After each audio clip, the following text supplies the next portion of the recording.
கிறிஸ்துவுக்குள் பிரியமான என் அன்பு தேவச்சனமே, ஆண்டவராகிய இயேசு கிறிஸ்துவின் இனிய நாமத்தில் உங்களை வாழ்த்துகிறேன். இந்த நாளில் தேவன் நமக்கு கொடுத்த வேத வசனத்தை நாம் தியானிப்போம். அதற்காக தெரிந்து கொண்ட வேத பகுதி 1 யோவான் 3ஆம் அதிகாரம் 8வது வார்த்தை. என் பிரியமான தேவச்சனமே, பிசாசுகளை அழிக்கும்படிக்கே தேவனுடைய குமாரன் வெளிப்பட்டார். இன்னைக்கு நமக்காக ஆண்டவர் நமக்குள்ள இருக்கிற கட்டுக்களை உடைக்கும்படி, பாவ கட்டுக்கள், சாப கட்டுக்கள், வியாதி என்ற கட்டுக்கள், பலவீனம் என்ற கட்டுக்கள், அப்பா ஜனங்களால் தள்ளப்பட்டு நொறுக்கப்பட்டு ஓடி ஒளிந்து கொண்டிருக்கிற அந்த கட்டுக்களிலிருந்து தேவன் நம்மளை விடுதலையாக்கும்படி அழைக்கிறார். அவர்தான் வெளிப்பட்டிருக்கிறார் நமக்காக. பிதாவாகிய தேவன் கர்த்தராகிய இயேசு கிறிஸ்துவை நமக்காக கொடுத்தார். தன்னுடைய ஒரே பேரான குமாரனை நமக்கு தந்தறினார். ஏன் தந்தார்னு சொன்ன பார்த்தா, அன்பு கூறுவதற்கு தந்தார், நம்மளை ரட்சிப்பதற்காக அனுப்பினார். அதே போல பிசாசின் கிரிகைகளை அழிக்கும்படிக்கு அவர் வந்தார். இந்த பூமிக்கு அனுப்பப்பட்டார். பிதாவானால் நம்முடைய ஒரே பேரான நேச குமாரனை நமக்காக தந்தார். அவர் சிலுவையிலே வெற்றி சிறந்தார். சிலுவையிலே நமக்காக அவர் மரித்து அடக்கம் பண்ணப்பட்டு 3ஆம் நாள் உயிரோடு எழுந்து, நான் உயிரோடு கூட இருக்கிற பிசாசின் தலையை நசுக்கி போட்டேன் என்று சொல்வதற்காகவே அவர் சிலுவையிலே வெற்றி சிறந்தவராய் இருக்கிறார். நீங்க பயப்பட வேண்டாம் என்று சொல்லுகிறார். நம்மை பார்த்து, இந்த பிசாசின் பிடியில கட்டப்பட்டிருக்கிற ஜனங்களை பார்த்து இன்றைக்கு தேவன் சொல்லுகிற அழகான வார்த்தை, உண்மையான வார்த்தை. அதுவும் பிசாசின் தலைகளை நசுக்குவதற்காகவே நான் வந்தேன் என்று சொல்ல, அவருடைய கிரியைகள் முற்றிலும் அழித்து போடவே நான் இந்த பூமிக்கு வந்தேன் என்று சொல்லுகிறார். வாசிப்போம். பிசாசுடைய கிரிகைகளை அழிக்கும்படிக்கே தேவனுடைய குமாரன் வெளிப்பட்டார். ஹல்லேலூயா. எதற்காக அவர் வந்திருக்கிறார் பார்த்தீங்களா? நமக்காகத்தான். என் பிரியமான தேவச்சனமே, நாம் எந்த பிசாசின் பிடியில் சிக்கி கொண்டு இருக்கிறோம் யோசித்து பாருங்க. நம்முடைய பலவீனங்கள் எதில் இருக்கிறது? அதை அவள் சாத்தான் பார்த்து அதை நம்மளை பலவீனப்படுத்தி வச்சிருப்பான். வேதத்தை நம்ம அநேக பேரை பார்க்க முடியும். என் பிரியமான தேவச்சனமே, ஒருத்தரை பார்த்தா கூடியா வச்சிருந்தான், ஒருத்தரை பார்த்தா பலவீனப்படுத்தி வச்சிருந்தான், ஒருத்தரை பார்த்தா பிசாசு பிடிக்க வச்சிருந்தான். இப்படி அநேக காரியங்கள் நம்ம வேதத்தில் தொடர்ந்து வாசிக்கும் பொழுது நமக்கு தெரியும். கட்டி வச்சிருப்பான், அவனுடைய கட்டுக்குள்ள அடக்கி வச்சிருப்பான், அவன் தான் ஆளுகை செய்து கொண்டிருப்பான். ஆனால் அந்த கட்டுக்களில் இருந்து விடுதலை கொடுக்கவே தேவனுடைய குமாரனாக இயேசு கிறிஸ்து வெளிப்பட்டார் என்று இந்த இடத்துல எழுதப்பட்டிருக்கு. இந்த சத்திய வசனத்தை நீங்க அறிக்கை பண்ணுங்க, அறிக்கை பண்ணிக்கொண்டே இருங்க. அப்படி அறிக்கை பண்ணும் பொழுது நீங்க ஒரு நாள் உணர்வீங்க, உங்களுடைய விடுதலை உங்களால் உணர முடியும். எப்படி 12 வருஷமாய் பெரும்பாடுடைய ஸ்திரீ தன்னுடைய சரீரத்தில் போய்கொண்டே இருந்த அந்த ரத்தத்தை பார்த்து பார்த்து அவள் நொந்து போயிருந்தார். இயேசுடைய சரீரத்தில் இருந்த அந்த வல்லமை அவளை இருந்து புறப்பட்டு போய் அவளை எப்படி குணமாக்கினது அவள் உணர்ந்தாள் என்று அந்த இடத்துல எழுதப்பட்டு இருக்கும். அந்த மாதிரி நம்மால் உணர முடியும். தேவனுடைய வார்த்தையை நாம் கேட்டு அந்த வசனத்தின்படி நம்ம நடக்கும் பொழுது நம்மால் உணர முடியும். என் பிரியமான தேவச்சனமே, எந்த கட்டில் இருக்கிறீங்க, எந்த கட்டில் கட்டப்பட்டு இருக்கிறீங்க, கவலைப்படாதீங்க. இன்றைக்கு கொடுக்கிற வார்த்தை நீங்க அனுதினமும் விசுவாசிங்க. முதலாவது இந்த வார்த்தை எனக்கு தான் விசுவாசிங்க. மெய்யாகவே தேவகுமாரன் எனக்காக இந்த பூமிக்கு இறங்கி வந்திருக்கிறார், அவர் சிலுவையிலே வெற்றி சிறந்தார் என்று சொல்லி நீங்க முதலாவது விசுவாசிங்க. விசுவாசிக்கும் பொழுது கர்த்தர் உங்களுக்கு பெரிய காரியங்களை செய்வார். பிசாசியுடைய கிரிகைகளை அழிக்கும்படிக்கு தேவனுடைய குமாரன் வெளிப்பட்டார். பாவம் செய்கிறவன் பிசாசா இருக்கிறான், பிசாசினால் உண்டாயிருக்கிறான். எப்படின்னா பாவம் செய்கிறான் பார்த்தீங்கன்னா, இன்னைக்கு பாவம் செய்கிறவன் அந்த பாவத்திலிருந்து நம்ம வெளியே வரணும். நம்ம ஏதாவது ஒருவேளை நம்மையும் அறியாமல் நம்ம பாவம் செய்திருக்கிறோமா, நமக்குள்ள பாவம் இருக்குது, அந்த பாவத்திலிருந்து நம்ம முதலாவது வெளியே வரணும். என் பிரியமான தேவச்சனமே, இனி பாவம் செய்ய நான் மாட்டேன் என்று சொல்லி நீங்க ஒப்பு கொடுக்கணும். அப்பொழுதுதான் ஆண்டுடைய வார்த்தை உங்களுக்குள்ள கிரியை செய்யும். நீங்க உங்களை ஒப்பு கொடுங்க. உடைய ஆவி, ஆத்மா, சரீரம், எண்ணம், சிந்தனை, இதை முதலாவது நீங்க ஆண்டவருடைய சமூகத்துல ஒப்பு கொடுத்து நீங்க ஜெபிக்கும் பொழுது கர்த்தர் உங்களுக்கு பெரிய காரியங்களை செய்வார். ஹalleluya. பாவம் செய்கிறவன் பிசாசினால் உண்டாயிருக்கிறான், ஏனெனில் பிசாசானவன் ஆதி முதற்கொண்டு பாவம் செய்கிறான். அவருடைய வேலை என்னன்னா, மற்ற மனுஷர்களை பாவம் செய்ய வைக்கணும், பாவம் செய்ய வைக்கணும், ஆண்டவருடைய வார்த்தைக்கு கீழ்ப்படியாத போக பண்ணணும். அவருடைய எண்ணம் எப்படி இருக்கு பார்த்தீங்களா? பிசாசுடைய எண்ணம் என்னமா இருக்குதுன்னு பாருங்க. முதலாவது நம்மளை பாவம் செய்ய வைக்கிறதும், ஆண்டவருடைய வார்த்தைக்கு கீழ்ப்படியாமல் போக பண்றது, இதுதாங்க பாவம். ஆண்டவருடைய சத்தத்துக்கு நம்ம கீழ்ப்படிய மாட்டோம், கீழ்ப்படியாமல் அவன் போக பண்ணுவான். ஆண்டவர் தானே கேட்காத, அவருடைய பேர் வார்த்தை நீ கேட்காதபடிக்கு நம்முடைய காதுகளை மந்தமாக்கி போடுவான், நம்முடைய கண்ணை குருடாக்கி போடுவான், நம்முடைய இருதயத்தை உணர்வடையாத செய்வான். ஹalleluya. அப்படி நாம் இராதபடிக்கு தேவனுடைய வசனத்தை கேட்கிறவர்களாய் மாத்திரம் அல்லாமல் தேவனுடைய வசனத்தை நன்றாக கேட்டு அதை தியானிக்கிற பிள்ளைகளால் நாம் வாழும் பொழுது கர்த்தருடைய வசனம் நமக்குள்ள கிரிகை செய்யும். நீங்க எப்பேற்பட்ட கட்டில் இருந்தாலும் சரி, என்ன மாதிரி கட்டா இருந்தாலும் சரி, அந்த கட்டை தேவன் கட்டவிழ்க்க செய்வார். அவர் ஒரு வார்த்தை சொன்னால் போதும். என் பிரியமான தேவ ஜனமே, அந்த கட்டுகள் கட்டவிழ்க்கப்படும். தேவன் உங்களுக்கு அதிகாரத்தை கொடுக்கிறார். உங்களுக்கு தேவன் சும்மா வச்சிருக்கல, உங்களுக்கு அதிகாரத்தை கொடுக்கிறார். என் பிரியமான தேவ ஜனமே, வாசிப்போம், தொடர்ந்து வாசிப்போம். வேத வசனங்களை வாசிக்கிறது மாத்திரமல்ல, அந்த வசனங்களை நீங்க குறிப்பெடுத்து வைத்து அழகாய் அதை கை வைத்து ஜெபித்து அந்த வசனங்களை நீங்கள் ஒவ்வொரு நாளும் வாசிக்கும் பொழுது மெய்யாகவே உங்களால் உணர முடியும். வாசிப்போம் ஏசாயா 54ஆம் அதிகாரம் 17வது வார்த்தையை. உனக்கு விரோதமாய் உருவாக்கப்படும் எந்த ஆயுதமும் வாய்க்காதே போகும். ஹalleluya. ஆண்டவர் சொல்லுகிறார் பார்த்தீங்களா, நீங்க என்னைக்கு ஆண்டவருக்குள்ள வரீங்களோ, அவருடைய வார்த்தை உங்கள் இருதயமாகிய பலகையில என்னைக்கு நீங்க வைத்து அதை உங்க வாயினால் அறிக்கை பண்ணுகிறீங்களோ, அப்பொழுது கர்த்தர் உங்களை பார்த்து சொல்லுகிறார், உங்களுக்கு எத்தனை பேர்னா செய்யட்டும், அந்த காரியங்கள் வாய்க்காதே போகும் என்று சொல்லுகிறார். ஹalleluya. உனக்கு விரோதமாய் உருவாக்கப்படுகிற எந்த ஆயுதமும் வாய்க்காதே போகும் என்று சொல்கிறார். அவங்க உனக்கு விரோதமாக எவ்வளவு செய்வினை செய்து வைத்தாலும் சரி, என்னென்ன மந்திர தந்திரங்கள் செய்து வைத்தாலும் சரி, ஆனா நீங்க ஐயோ எனக்கு இதை செஞ்சிட்டாங்க, அதை சொல்வதை விட்டு விடுங்கள். உங்களுக்கு செய்வினை செஞ்சு வச்சிருக்காங்க, உங்களுக்கு நல்லா தெரியுது. நீங்க ஒரு கட்டுக்குள்ள இருக்கிறீங்கன்னு உங்களுக்கு நல்லா தெரியுது. அதை நீங்க சொல்லுவதை காட்டிலும் கர்த்தர் என்னோடு கூட இருக்கிறார், அவர் எனக்கு விடுதலை கொடுப்பார், எனக்கு விரோதமாக செய்யப்படுகிற ஆயுதங்கள் வாய்க்காதே போகும், எனக்கு விரோதமாக செய்கிற மந்திரங்கள் இல்லாமல் போகும், அது வாய்க்காதே போகும் என்று சொல்லி உங்க வாயினால் நீங்கள் அறிக்கை பண்ணுங்கள். விசுவாசிக்கிற ஒருவனும் ரட்சிக்கப்பட்ட ஒவ்வொருவனும் செய்ய வேண்டிய காரியம் வாயினாலே அறிக்கை பண்ண வேண்டும் என்று தேவன் விரும்புகிறார். நம்ம என்ன வார்த்தை அறிக்கை பண்ணுகிறோம் என்று அந்த வார்த்தையின் படித்தான் தேவன் கிரியை செய்வார். நீங்க இன்னைக்கு புரிந்து கொள்ளுங்கள் என் பிரியமான தேவ ஜனமே. நீங்க அறிக்கை பண்ணுங்க. உங்களுக்கு நல்லா தெரியுது, உங்களுக்கு விரோதமா எத்தனையோ ஆயுதங்கள் எழும்பி இருக்கிறது, எத்தனையோ பிசாசுடைய கிரியைகள் எழும்பி இருக்கிறது. உங்களுக்கு விரோதமா, உங்க பிள்ளைகளுக்கு விரோதமா, உங்க குடும்பத்துக்கு விரோதமா எவ்வளவோ காரியங்கள் எழும்பி இருக்கிறது என்று உங்களுக்கு நன்றாகவே தெரிகிறது. அதை தெரிந்த நீங்க உடனே அதை வாயினால் சொல்லிக் கொண்டிருக்க வேண்டாம். தேவனுடைய வார்த்தை, ஜீவனுள்ள வார்த்தை, ஜீவனுடைய வார்த்தை இருக்கு பார்த்தீங்களா, அந்த வார்த்தையை நீங்க அறிக்கை பண்ணிக்கொண்டே இருங்க, சொல்லிக் கொண்டு இருங்க. இந்த பாத்தீங்களா, பிசாசானவன் நம்ம எதிர்த்து நிற்கிறதுக்கு ஆர்டர் கொடுக்கிற வார்த்தை, உனக்கு விரோதமாய் உருவாக்கப்படுகிற எந்த ஆயுதமும் வாய்க்காதே போகும் என்று ஆண்டவர் சொல்கிறார். அப்ப அந்த வார்த்தை நீங்க உட்கொண்டு அந்த வார்த்தை நீங்க வாயினால் அறிக்கை பண்ணுங்க. ஆண்டவர் எனக்கு இப்படியாப்பட்டதை சொல்லியிருக்கார், இந்த வசனத்தை எனக்கு கொடுத்திருக்கார், இந்த வசனத்தை எப்படி நான் ஒரு சமூகத்துல காத்திருக்கிறேன் என்று சொல்லி நீங்க அறிக்கை பண்ணும் பொழுது அந்த பிசாசால வெளியில தான் இருக்க முடியும், கிரியை செய்து கொண்டிருப்பான். அந்த கிரியை நிர்மூலமாக்கத்தான் தேவனுடைய குமாரன் பிறந்திருக்கிறார். ஹalleluya. தொடர்ந்து வாசிப்போம். உனக்கு விரோதமாய் நியாயத்தில் எழும்பும் எந்த நாவையும் நீ குற்றப்படுத்துவாய், இது கர்த்தருடைய ஊழியக்காரரின் சுதந்திரம், என்னால் உண்டான அவர்களுடைய நீதியுமாய் இருக்கிறது என்று கர்த்தர் சொல்லுகிறார்.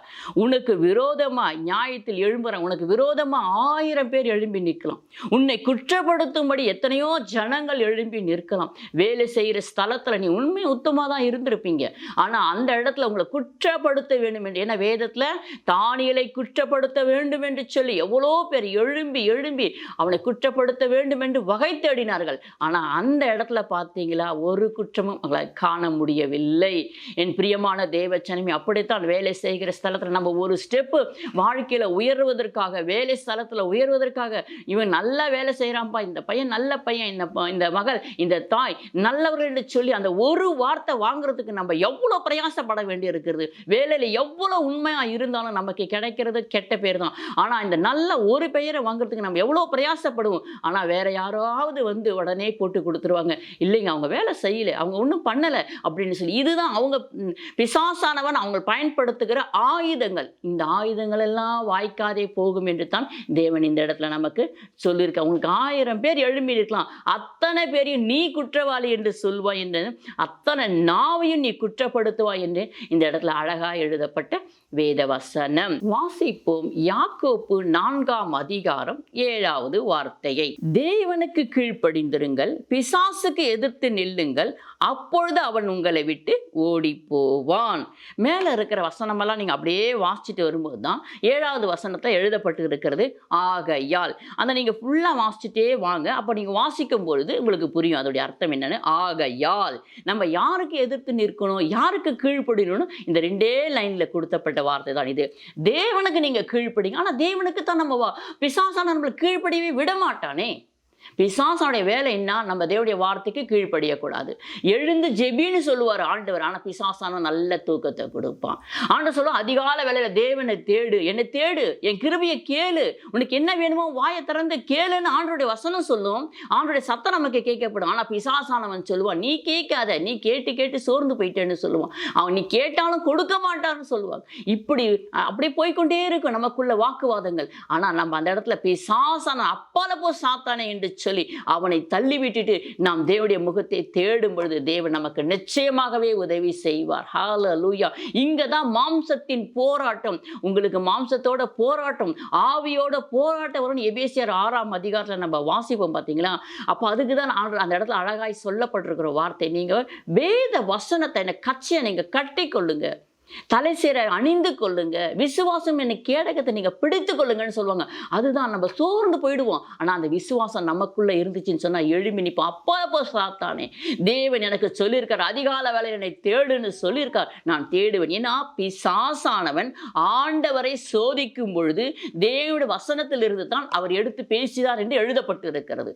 அதை போல தான் இன்னைக்கு நம்மை பார்த்தும் பிசாசானவன் நம்ம இடத்துல பேசுவான், நீ எழாத, நீ ஜெபிக்காத, நீ தேவனை தேடாத அப்படின்னு சொல்லி ஒரு மாதிரி சோர்வா கொண்டு வந்து, நீ தேடுறதுனால உனக்கு என்ன பிரயோஜனம் கிடைச்சிச்சு, இத்தனை வருஷம் நீ தேடின உனக்கு என்ன நன்மை கிடைச்சிச்சு, நீ ஆண்டவரோட கூட தானே இருந்த, இப்ப மட்டும் நீ என்ன பெருசா பாவமா செஞ்சுட்ட அப்படின்னு சொல்லி ரொம்ப அழகா பேசுவான். ஏன்னா ஆதாம் ஏவாளோட பேசினவன் நம்ம இடத்துல பேசுறதுக்கு அவனுக்கு எவ்வளவு நேரம் ஆக போகுது, ஆண்டவரோட கூட பேசினவன் நம்மளை பேசி நம்மளை மட்டம் தட்டி வைக்கிறதுக்கு அவனுக்கு எவ்வளவு நேரம் ஆக போகுது. என் பிரியமான தேவச்சனமே, அவன் ரொம்ப தந்திரசாலி. அவனை நாம் அனுதினமும் அவனுடைய சமூகத்துல போய் நம்ம முழங்கால் படிட்டு ஜெபிக்கும் பொழுதுதான் அவன் தலை மேல நம்ம ஏறி மிதிக்கிறதுக்கு சமயம். பிரியமான தேவச்சனமே, எவ்வளவு அளவுக்கு நம்ம அவனுடைய வார்த்தையை அறிக்கைப்படும்போது அவனால இருக்க முடியாது. 2 காதை பொத்தி கொண்டு ஓடி போய் விடுவான். அப்ப நம்ம என்ன செய்யணும்னு சொன்னா, விசுவாசமா அறிக்கை பண்ணணும். தேவனுடைய வார்த்தைக்கு நம்ம கீழ்ப்படினோம். அந்த வார்த்தைக்கு நம்ம கீழ்ப்படிந்து அவருடைய வார்த்தையை நம்ம அறிக்கை பண்ணும்பொழுது தான் பிசாசானவன் ஓடுவான்.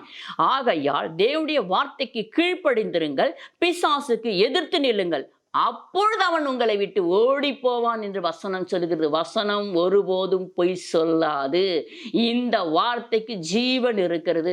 நீங்க எழுந்து அதிகால வேளையில தேவனை தேடி பாருங்கள், அவரோடு கூட ஒப்புரவாகுங்கள், அவரை நம்பி வாழுங்கள். கர்த்தர் சொல்கிறார், தன்னை நம்புகிற மனுஷன் ஒருபோதும் வெட்கப்பட்டு போவதில்லை என்று சொல்லுகிறார். நீங்க வெட்கப்பட்டு போக மாட்டீங்க. உங்களுக்குள்ள ஒரு சோர்வை கொடுப்பான், அசதியை கொடுப்பான், பலவீனத்தை கொடுப்பான். ஆனால் அவன் அப்படி செய்து அவன் ரொம்ப தந்திரசாலியா ஒவ்வொருவரும் பிடித்து ஜெபிக்க கூடாதபடிக்கு, துதிக்க கூடாதபடிக்கு அவன் தன் வலைக்குள்ள வைத்திருக்கிறான். என் பிரியமான தேவச்சனமே, உங்களுக்குள்ள ஒரு ஆவி இருந்திருந்தால், என்ன ஆவி? கர்த்தருடைய ஆவி உங்களுக்குள்ள இருந்திருந்தால் நீங்கள் வகையறுக்க முடியும், கண்டுபிடிக்க முடியும் யாருடைய சத்தம் இது என்று சொல்லி.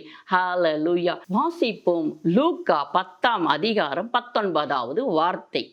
இதோ சர்ப்பங்களையும் தேள்களையும் மிதிக்கவும் சத்துருடைய சகல வல்லமையை மேற்கொள்ளவும் உங்களுக்கு அதிகாரம் கொடுக்கிறேன், ஒன்றும் உங்களை சேதப்படுத்தாது. ஹல்லேலூயா! எவ்வளவு அருமையான வார்த்தை பார்த்தீங்களா? நம்ம நினைச்சிட்டு இருக்கிறோம், ஐயோ பிசாசானவன் நம்ம தொட்டுடுவான், பிசாசானவன் நம்மளை பிடிச்சிக்குவான். இல்லை மகளே, இல்லை மகனே, நான் என்ன சொல்றேன்னு சொன்னா, அவைகள் மேற்கொள்ள உங்களுக்கு நான் அதிகாரம் கொடுக்கிறேன் என்று சொல்கிறேன். நீங்க அவைகளை மேற்கொள்ளணும். அதுக்கு தான் நான் உங்களுக்கு அதிகாரம் கொடுத்துருக்கிறேன். அதற்காகத்தான் நான் வெளிப்பட்டதை நீங்க என்னை ஏற்றுக்கொண்டு என்னை நீங்க விசுவாசிக்க ஆரம்பிச்சிட்டீங்கன்னா, என் வார்த்தை உங்களுக்குள்ள இருந்தா நீங்க பிசாசை பார்த்து கட்டளையிட முடியும், பிசாசை பார்த்து பேச முடியும், நீ வாயை மூடுன்னு சொல்ல உங்களால முடியும் அப்படின்னு சொல்லி இந்த வார்த்தை எழுதப்பட்டு இருக்கிறது. இதோ சர்ப்பங்களையும் தேள்களையும் மிதிக்கவும் சத்ரு உங்களுக்கு விரோதமா எழும்பி நிற்கிறான் பார்த்தீங்களா, அந்த சத்ருடைய சகல வல்லமையும் சாத்தானுடைய சகல வல்லமையை நம்ம எப்படி மேற்கொள்ளலாம்? தேவ வல்லமை நம்ம இடத்துல வேணும். ஏன்னா தேவன் நமக்காக சிலுவையில் சுமந்த அந்த ரத்தத்தை நம்ம அப்படியே தியானிக்கும் பொழுது, அந்த ரத்தம் எனக்காக பேசுகிறது, அந்த ரத்தம் எனக்காக சிந்தப்பட்டது, அந்த ரத்தம் எனக்காக அந்த ரத்தத்தை நீங்க அப்படியே நீங்க யோசிக்கணும். அந்த ரத்தத்துக்குள்ள நீங்க வரணும். ஆண்டுடைய ரத்தம் எனக்குள்ள இருக்குது, ஆண்டுடைய ரத்தம் எனக்காக சிந்தப்பட்டது, ஆண்டுடைய ரத்தம் என்னோட, அந்த ரத்தம் தான் என்னை மீட்டுச்சு, அந்த ரத்தம் தான் எனக்கு விடுதலை கொடுத்துச்சுன்னு சொல்லி நீங்க அந்த வசனங்களை தியானிக்க ஆரம்பிக்கும் பொழுது கர்த்தருடைய வார்த்தை பிசாசுக்கு எப்படி நீங்க எதிர்த்து நிற்கணும் என்பதை உங்களுக்கு கற்றுத் தருவார். ஹல்லேலூயா! சத்துருடைய சகல வல்லமையும் மேற்கொள்ள உங்களுக்கு நான் அதிகாரம் கொடுக்கிறேன் என்று சொல்லி அழகா சொல்லப்பட்ட வார்த்தை பாருங்க. கொடுக்கிறேன், ஒன்றும் உங்களை சேதப்படுத்தாது. ஆண்டுடைய வார்த்தைக்கு நீங்க கீழ்ப்படிந்து, ஆண்டுடைய வார்த்தையை நீங்க உட்கொண்டு, ஆண்டுடைய வார்த்தைக்கு நீங்க அப்படியாய் வாழும் பொழுது, அறிக்கை பண்ணும் பொழுது உங்களுக்கு மெய்யாகவே பிசாசை எதிர்த்து நிற்க வல்லமை கிடைக்கும். ஏசாயா 41 அதிகாரம் 12வது வார்த்தையை, உன்னோடு போராடினவர்களை தேடியும் காணாதிருப்பாய், உன்னோடே யுத்தம் பண்ணின மனுஷர் ஒன்றும் இல்லாமல் இல்பொருளாவார்கள். இந்த இடத்துல ஆண்டவர் உங்களுக்கு இன்னொரு வசனத்தை கொடுத்து இந்த இடத்துல உறுதிப்படுத்துகிறார். உன்னோடு போராடினாங்க பத்தியா, அவங்கள நீ தேடியும் காணாதிருப்பா. ஏன்னா நீங்க ஒவ்வொரு நாளும் விசுவாசமான வார்த்தையை அறிக்கை பண்ண அவர்களே ஓட்டம் ஓடி போய் விடுவார். ஏன்னா ஆண்டுடைய வார்த்தைக்கு நம்ம கீழ்ப்படியும் பொழுது, தேவனுக்கு நம்ம கீழ்ப்படியும் போது, பிசாசுக்கு நம்ம எதிர்த்து நிற்கும்போது அவன் ஓடி போவான் என்று நம்ம யாக்கோப்புல பார்த்தோம். அந்த வசனத்துடைய அர்த்தம் தான் இங்க எழுதப்பட்டு இருக்கிறது. தேவனாய் இருக்கிற கர்த்தராகிய நான் உன் வலது கையை பிடித்து பயப்படாதே, நான் உனக்கு துணை நிற்கிறேன் என்று சொல்லுகிறார். இந்த இடத்துல ஆண்டவர் சொல்றார், நீ பயப்படாத, பிசாசை பார்த்து நீ பயப்படாத, அவனுக்கு நீ எதிர்த்து நில்லு. நீ அவனுக்கு எதிர்த்து நிற்கிறதுக்கு தான் நான் உனக்கு வல்லமையும் அதிகாரத்தையும் கொடுத்திருக்கிறேன். நீ பயந்து ஓடாத. நீ ஓடிக்கொண்டிருந்தால் நீ ஓடிக்கொண்டே தான் இருக்க வேண்டும். நீ எதிர்த்து நிற்கும் பொழுது என்னுடைய வார்த்தையை கொண்டு, என்னை கொண்டு நீ அவனோடு கூட எதிர்த்து நின்று சொன்னால் நான் உனக்காக யுத்தம் பண்ணுவேன், நான் உனக்காக யுத்தம் பண்ணுவேன் என்று சொல்ல, ஒரு வழியா வருவான்னு சொன்னா அவன் 7 வழியாய் ஓடுவான் என்று சொல்லி ஆண்டவர் இந்த இடத்துல உங்களுக்கு திரும்பவும் ஒரு அழகான அதிகாரத்தையும் வசனத்தையும் கொடுக்கிறார். உன்னோடே போராடினவர்களை நீ தேடியும் காணாதிருப்பான். எப்படி அவங்கள தேடினாலும் அவங்க உனக்கு கிடைக்கவே மாட்டாங்க. ஏன்னா ஓடி போயிருப்பாங்க. உனக்கு விரோதமா எழும்பி நின்று நீ வேலை செய்கிற ஸ்தலத்துல, உன் வீட்டுல, உன் பக்கத்து வீட்டுல, உன் எதிர் வீட்டுல உனக்கு விரோதமா எழும்பி இருந்தாங்க பார்த்தீங்களா, அந்த சத்துருக்கள் எல்லாம் காணாமல் போய் விடுவார்கள் என்று சொல்லி தேவன் இந்த இடத்துல உங்களுக்கு மீண்டும் ஒரு வாட்டி உறுதிப்படுத்துற. ஒருவேளை உங்களுக்கு உங்க மாமியாருக்கோ, உங்களுக்கு உங்க மருமகளுக்கோ, இல்ல உங்களுக்கு உங்க வீட்டுக்காருக்கோ ஒரே பிரச்சனை, தாங்க முடியலன்னு சொல்லி நீங்க நினைக்கிறீங்களா, அவர்கள் ஒன்றும் இல்லை, அவர்கள் மூலமாய் செயல்படுகிற பிசாசானவன் தான் இந்த மாதிரி சண்டைகளை கிளப்பி கொண்டு இருப்பான். சண்டை போட வைப்பான், சந்தேகப்பட வைப்பான், தேவையில்லாத வார்த்தைகளை வாயிலிருந்து சொல்ல வைப்பான். இப்படித்தான் அவனால முடிஞ்சது என்னமோ அதை செய்து பிரித்து விடுவான். நன்றாக பிரித்து விடுவான். அவனுடைய வேலை திரும்ப பிரிக்கணும், அசிங்கமாக பேச வைக்கணும், சண்டை போட வைக்கணும். இதெல்லாம் நான் ரொம்ப தந்திரமாக செய்வான். வேலை செய்கிற இடத்துல நமக்கு விரோதமாய் ஆட்களை எழுப்பி விடுவது, அவனால் இதெல்லாம் நன்றாக செய்ய முடியும். நாம் அதை வகையறுத்து கண்டுபிடித்து நாம் ஜாக்கிரதை உள்ளவர்களாய் நடந்து கொள்ள வேண்டும். என் பிரியமான தேவச்சனமே, உன்னோடு போராடினவர்களை தேடியும் நீ காணாதிருப்பாய், உன்னோடு யுத்தம் பண்ணின மனுஷர் ஒரு நாள் பொருள் ஆவார்கள் சொன்னா இல்லாமலே போய் விடுவார்கள். இன்றைக்கு நான் இவ்வளோ பிரச்சனையில் இருக்கிறனே, இவ்வளோ போராட்டத்தில் இருக்கிறனே, இந்த பிசாசின் கட்டில் இருக்கிறனே, இந்த கட்டில இருந்து எனக்கு விடுதலை கிடைக்காதா, இந்த பிசாசின் போராட்டத்திலிருந்து எனக்கு விடுதலை கிடைக்காதா என்று சொல்லி நீங்கள் கலங்கி தவித்துக் கொண்டு இருக்கிற அந்த பிள்ளைகளை பார்த்து ஆண்டுடைய வார்த்தை உங்களுக்கு நேராக நேராக கடந்து வருகிறது. இன்றைக்கு நீங்க போராடுகிற இந்த போராட்டத்திலிருந்து, நீங்க பார்க்கிற இந்த சத்துருக்களிலிருந்து ஒரு நாள் இல்லாமல் போவார்கள் என்று சொல்லி தேவன் தன்னுடைய நாமத்தை கொண்டே உங்களுக்கு சொல்லுகிறார். ஹல்லேலூயா. வாசிங்க, விசுவாசிங்க, கர்த்தரை நோக்கி பாருங்க, அறிக்கை பண்ணுங்க. என் பிரியமான தேவ ஜனமே, இந்த வசனம் இப்படி எழுதியிருக்கிறதே, இந்த வார்த்தை எனக்குத்தானே சொல்லுங்க. எத்தனை காலத்துக்கு நீங்க பிசாசோடு போராடி கொண்டிருப்பீங்க? அவனுக்கு நீங்க எதிர்த்து நிற்க ஆரம்பிச்சீங்கன்னா அவன் உங்களை விட்டு ஓடி போவான். எதிர்த்து நிற்காமல் இருந்தால் அவன் உங்களோடு கூட தான் வாழ்ந்து கொண்டிருந்தான். அப்பப்போ உங்க வாழ்க்கையில சண்டைகளையும் பிரச்சனைகளையும் போராட்டங்களையும் இல்லாமைகளையும் தேவைகளையும் பாடுகளையும் கொண்டு வந்து போட்டுக்கொண்டே இருப்பான். உங்களால ஜெபிக்க முடியாது. உங்களால ஆண்டவரை தேட அவன் முதலாவது விட மாட்டான். ஆனா நீங்க என்ன செய்யணும்னா அவனுக்கு எதிர்த்து நில்லுங்கள். அப்பொழுது அவன் உங்களை விட்டு ஓடி போவான். கர்த்தருடைய வார்த்தை உங்களுக்கு அழகாய் கிடைக்கும். அவனை ஒரு நாள் நீங்க தேடுவீங்க, காணாமல் போயிருப்போம். உங்க வாழ்க்கையில் அவன் குறுக்கிடவே மாட்டான். ஏன்னா நம்ம கர்த்தருடைய வசனத்தை கேட்டு அதன்படி அவருடைய வார்த்தைக்கு நம்ம கீழ்ப்படிந்து வாழ ஆரம்பிச்சிட்டா அவன் நம்முடைய லைன்ல வரவே மாட்டான். வேறொரு வேத பகுதியை நாம் வாசிப்போம். எரேமியா 1 வார்த்தை. அவர்கள் உனக்கு விரோதமாக யுத்தம் பண்ணுவார்கள், ஆனாலும் உன்னை மேற்கொள்ள மாட்டார்கள். உன்னை ரட்சிக்கும்படிக்கு நான் உன்னுடனே இருக்கிறேன் என்று கர்த்தர் சொல்லுகிறார். ஹல்லேலூயா, ஹல்லேலூயா. என் பிரியமான தேவ ஜனமே, கர்த்தர் சொல்லுகிற அருமையான வார்த்தையை பாருங்கள். அவர்கள் உனக்கு விரோதமாக யுத்தம் பண்ணுவார்கள், ஆனாலும் உன்னை மேற்கொள்ள மாட்டார்கள். அவர்கள் உன்னை மேற்கொள்ள அளவுக்கு நான் விடமாட்டேன். என் பிரியமான தேவச்சன், என்னிடத்துல வா, என்னுடைய வசனத்தை கேள், என்னுடைய வார்த்தைக்கு கீழ்ப்படி, என்னை தேடு, என்னோட கூட அண்டிக் கொள்ளு என்று சொல்லி தேவன் உங்களை அழைக்கிறார். இந்த நாள்ல தேவன் உங்களை நோக்கி பார்த்து அழைக்கிறார். என்னிடத்துல வாங்க, என் பிள்ளைகளே, என்னிடத்துல வாங்க, என் வார்த்தைக்கு செவி கொடுங்க, என் வார்த்தைக்கு நீங்க கீழ்ப்படிங்க, என்ன தேடுங்க, என்னோடு கூட நீங்க வாசம் பண்ணுங்க அப்படின்னு சொல்லி ஆண்டவர் உங்களை பார்த்து அழைக்கிறார். என்னிடத்துல வாங்க, நீங்க என்னிடத்துல வந்துடுங்கன்னு சொல்லி ஆண்டவர் உங்களை அழைக்கிறார். அவர்கள் உனக்கு விரோதமா யுத்தம் பண்ணுவார்கள், ஆனாலும் உன்னை மேற்கொள்ள மாட்டார்கள். நீதிமான் எங்க ஓடி போய் ஒளிஞ்சுக்க முடியும்னு சொன்னா கர்த்தருடைய சேட்டை நிழலத்தான். அவருடைய நாமத்துக்குள்ள ஓடி போய் ஒளிந்து கொள்ள முடியும். இயேசுவே எனக்கு அடைக்கலம் என்று சொல்லி ஒரு மனுஷன் ஓடி போயிட்டான்னு சொல்லி அவருடைய நாமத்துக்குள்ள அவருடைய சேட்டை நிழல், அவருடைய கரத்தை நிழல ஓடி போய் ஒளிந்து கொண்டால் பிசாசானவளை ஒன்றும் பண்ண முடியாது, தொட முடியாது. என் பிரியமான தேவ ஜனமே, அதனால தான் ஆண்டவர் சொல்லுகிறார், அவர்கள் உனக்கு விரோதமா யுத்தம் பண்ணுவாங்க, நீ கவலைப்படாத, நான் அவர்களோடு கூட யுத்தம் பண்ணுவேன் என்று சொல்லுகிறார். உன் பிள்ளைகளோடு யார் யுத்தம் பண்ணுகிறாளோ அவர்களோடு நான் யுத்தம் பண்ணுவேன். என் பிள்ளைங்க எத்தனை பேரோட அவன் யுத்தம் பண்ணணும், அவனோடு கூட நான் யுத்தம் பண்ணுவேன் என்று சொல்லி தேவன் இந்த இடத்துல அழகாய் சொல்லுகிறார். ஆனாலும் அவர்கள் உன்னை மேற்கொள்ள மாட்டார்கள். உன்னை ரட்சிக்கும்படி, உன்னை பாதுகாக்கும்படி, உன்னோடு கூட நான் எப்பொழுதுமே இருப்பேன் என்று சொல்லி தேவன் இந்த இடத்துல அழகாய் சொல்லுகிறார்.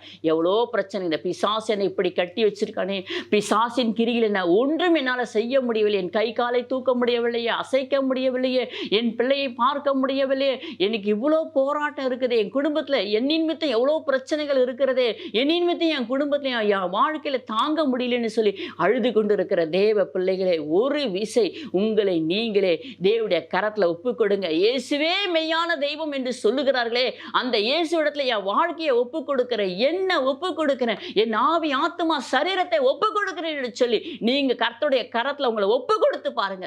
கர்த்தர் உங்களுக்குள்ள மாற்றங்களை உண்டாக்குவார். அதற்கப்புறம் நீங்க அவருடைய வார்த்தையை வாசிக்க ஆரம்பிங்க. கொஞ்சம் கொஞ்சமா அந்த வார்த்தையை நீங்க உட்கொள்ள ஆரம்பிங்க. உட்கொண்டு இன்னைக்கு கொடுக்கப்பட்ட அந்த வசனத்தை எடுத்து வைத்து எழுதி அதை அப்படியே நீங்க வாயினால் அறிக்கை பண்ணி பாருங்க. உங்க வாழ்க்கை செழிப்பாய் மாறும். கர்த்தருடைய வார்த்தை இது ஒரு நாளும் பொய் சொல்லாது. இந்த வார்த்தைக்கு நீங்க கீழ்ப்படிந்து இந்த வார்த்தையை ஏற்றுக்கொண்டு இதன்படி நீங்க வாழுங்க. ஆண்டவரே, இந்த இடத்துல நீங்க இந்த மாதிரி சொல்லியிருக்கீங்க, நீங்க சொல்லி கேட்டு பாருங்க, கர்த்தர் உங்களுக்கு செய்வார். என் பிரியமான தேவ ஜனமே, தம்மை நோக்கி கூப்பிடுகிற யாவருக்கும், தம்மை யாரா இருந்தாலும் சரி, எந்த ஜாதியாரா இருந்தாலும் சரி, அவருக்கு அதை பற்றியெல்லாம் இல்லை. தம்மை நோக்கி கூப்பிடுகிற யாவருக்கும் அவர் உதவி செய்ய வல்லவராய் இருக்கிறார், விடுவிக்க வல்லவராய் இருக்கிறார் என்று வேத வசனம் எழுதப்பட்டிருக்கு. இந்த எழுதப்பட்ட எழுத்தின்படி உங்களுக்கு நான் ஒப்பு கொடுத்து ஜெபிக்கிறேன். என் பிரியமான தேவ ஜனமே, இப்பொழுது நாம் ஜெபிப்போம். அப்பா, உமக்கு ஸ்தோத்திரம்பா. எங்கள் அன்பின் பரலோக பரம பிதாவே, உமக்கு ஸ்தோத்திரம்பா. பிதாவானவரே, உம்முடைய ஒரே பேரான குமாரனை எங்களுக்காய் தந்தளி இவ்வளவாய் அன்பு அன்பு கூர்ந்த தேவனே, உமக்கு ஸ்தோத்திரப்பா, ஸ்தோத்திரப்பா, ஸ்தோத்திரப்பா. ஊழியக்காருடைய வார்த்தை நீங்க நிலைநிறுத்துகிற தேவன் என்று சொன்னீரே ஆண்டவரே. ஊழியக்காருடைய சுகத்தை விரும்புகிற தேவன் என்று சொன்னீரே ஆண்டவரே. இதோ உம்முடைய பிள்ளைகள் கட்டப்பட்ட கட்டில் இருக்கிறாங்க ஆண்டவரே. அந்த கட்டுகள் கட்டவிழ்க்கப்படும்படியாய் செபிக்கிறோம் ஆண்டவரே. ஒவ்வொருடைய கட்டுகளும் கட்டவிழ்க்கப்படட்டும். யாரெல்லாம் தன் நாவை தன் வாயை விரிவாய் திறந்து இயேசுவே என்னை விடுவியும் என்று சொல்லி கதறுகிறார்களோ அவர்களை மெய்யாகவே நீர் விடுதலையாக்கும்படியாய் செபிக்கிறோம் அப்பா. அந்த கட்டுகளில் இருந்து, அந்த போராட்டங்களில் இருந்து, அந்த பிசாசின் கிரிகையிலிருந்து உம்முடைய பிள்ளைகளுக்கு விடுதலை கிடைக்கும்படியாய் செபிக்கிறோம் ஆண்டவரே. என் தகப்பனே, எங்க போனாலும் எனக்கு எதுவுமே நடக்கலையே, எதுவுமே செய்யலையே என்று சொல்லி இருக்கிற கலங்கி நிற்கிற உம்முடைய பிள்ளைகளுடைய தடைகளை தகர்த்தி போடும்படியாய் செபிக்கிறோம்ப்பா. தடைகளை தகர்த்தி போடுகிற தேவன் நீர் தாமே அவளுக்கு முன்பாக சென்று எல்லாவற்றையும் ஆயத்தப்படுத்துவீராக. உம்முடைய பிள்ளைகளுக்கு அப்பா உம்மிடத்திலிருந்து நன்மையான எந்த ஈவும் கிடைக்கும்படியாய் செபிக்கிறோம். ஹல்லேலூயா, உமக்கு ஸ்தோத்திரப்பா. நீங்க அப்படியே செய்வீங்க. உடைய பிள்ளைகளை ஆசீர்வாதிப்பீங்கன்னு சொல்லி நான் உமது ஊழியக்காரியாகிய நான் உம்முடைய நாமத்தினாலே பிள்ளைகளை ஒப்பு கொடுத்து செபிக்கிறேன் ஆண்டவரே. நீங்க பொறுப்பெடுத்துக் கொள்ளுங்க. இயேசு கிறிஸ்து இன்ப நாமத்தினாலே செபிக்கிறோம் எங்கள் ஜீவன நல்ல பிதாவே. ஆமென். உமக்கு ஸ்தோத்திரப்பா, ஸ்தோத்திரம். ஹல்லேலூயா.